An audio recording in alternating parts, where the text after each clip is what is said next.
Thank you very much, Christian Dora. Many companies and media outlets are developing new strategies that will fit into the new social media environment. Just to give you two numbers, there are 3.7 billion users on social media, and we're spending on average 142 minutes every day on social media.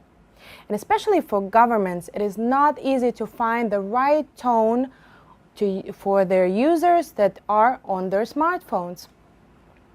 Ulrike Demmer is a deputy government spokesperson and deputy head of the Press and Information Office of the Federal Government of Germany, and will give us some insights how the federal government of Germany does it.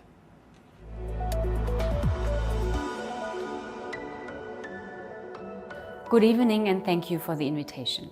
It's my pleasure to have the opportunity to speak to you, particularly in these changing times. With high approval ratings from our citizens for the government's response to the pandemic, the people have given us a huge vote of confidence, which shows that they trust us.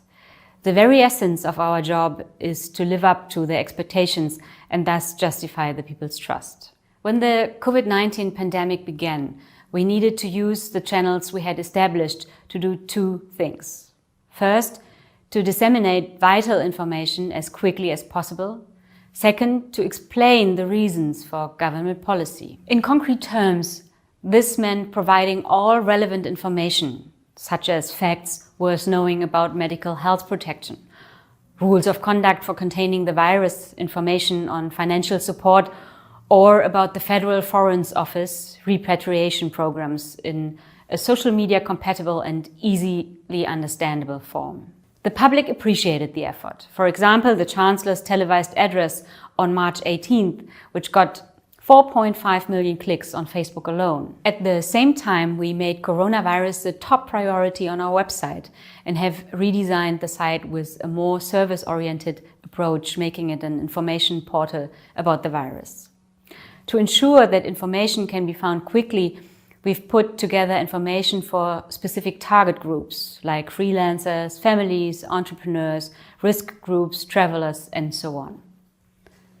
The number of clicks we received suggests that we were and are on the right track.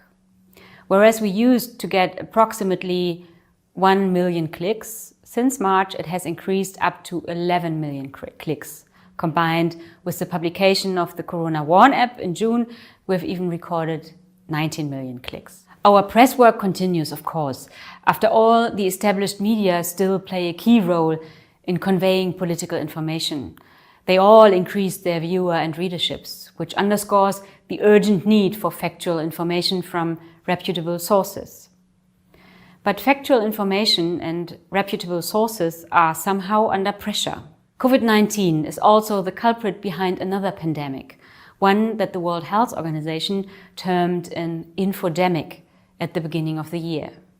It is the marked rise in the spread of disinformation and misinformation. The phenomenon of disinformation and misinformation is nothing new.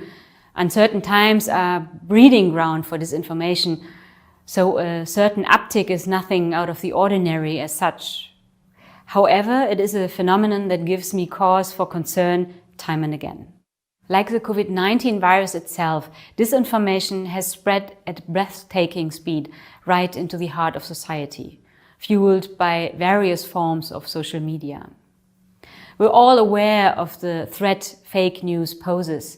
It can endanger human lives, turn people against each other, and tear our society apart. We must act and deal with these threats. As the federal government, we're doing this by providing a wealth of information and facts on our channels to directly address the claims, allegations, and myths that are out there. I myself have used a government press conference to respond to some cases of misinformation that were making the rounds. As the federal government, we sense social tensions in our day-to-day work. Tweets unleash a barrage of comments, while every Facebook post leads to heated discussions. We do our utmost to respond to hate speech with level-headed community management, but it isn't always easy. Misinformation and disinformation provide fertile grounds for the growth of hateful, aggressive speech, not only on the internet, but in our daily life. We are talking about a phenomenon that is spread online, virtual reality, but we see now it provokes people to take action. Whether it leads them to disregarding the hygiene guidelines, whether they become anti-vaxxers. A couple of weeks ago, it has infected people so strongly to the point that they are willing to climb the steps of the Bundestag, our parliament, carrying Nazi symbols. The federal government sees it as a duty to end the spiral of hatred and violence and makes full use of the remedies available under the rule of law to this end. At the end of the day, our legal system must operate and enforce law both online and offline in equal measure. Don't get me wrong, debate and a critical public are hallmarks of democracy. That's what the German government stands for. However, there are limits to civil liberties and the freedom of opinion, and these limits are reached when unconstitutional symbols are displayed and when our basic constitutional law is spurned. The right-wing extremist acts of Hanau and Halle have also clearly shown us that hatred can lead to murder.